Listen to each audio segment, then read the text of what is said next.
NA120 حمزہ آئے یا نہ آئے, مریم آئے یا نہ آئے, بیگم صاحبہ آئے یا نہ آئے, آج تک while I'm talking today it is for Pakistan Muslim League Nawaz. اب گالیاں مجھے کتنی پڑتی ہیں بعد میں شام چلے وہ اپنا آپ کا مقدر ہے. میں چاہوں گا کہ آپ ذرا اس کو کنیکٹ کر دیں کہ اب ساتھ ساتھ معاملات کے آگے بڑھ رہے ہیں. آج خبر آئی کہ جی نوٹسز اب مزید نہیں ہوں گے, ریفرنس بن جائے گا.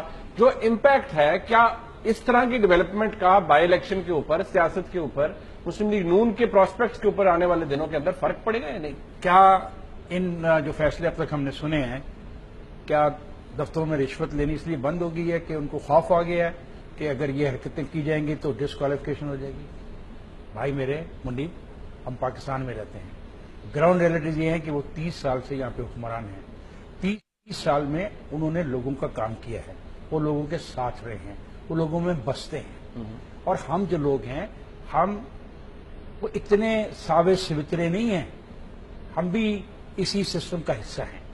تو آپ ان کو یک جنبش قلم یا کسی ٹویٹر کی ٹویٹ یا کسی سوشل میڈیا کی اس قسم کی, جو بس سوشل میڈیا تو ایسا ہے کہ جس کو چاہے گالی دے دے, کوئی پوچھنے والا ہی نہیں, کی بنا پر آپ یہ نہیں کہہ سکتے ختم ہے. ان کے پورا ایک سیٹ اپ ہے.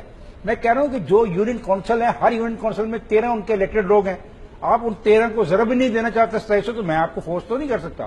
میں آپ کو فورس نہیں کر سکتا کہ ان کی حمزہ شہباز کی بنائی ہوئی جو رابطہ کمیٹیاں ہیں وہ ایکٹیو وہاں پہ کام کر رہی ہیں. جو وہاں پہ ایم پی ایز ہیں جن کو آلریڈی فنڈ بہت پہلے ایلوکیٹ کر دیے گئے, وہ وہاں پہ کام کروا رہے ہیں. حیرانی ہو رہی ہے کہ گراؤنڈ ریئلٹی نہیں, میں ضرور دیکھیں آپ لفظ اور کر رہے ہیں استعمال. میں نے یہ کہا اگر وہ نہ بھی آئیں تو ان کے لیے جیتنا مشکل نہیں.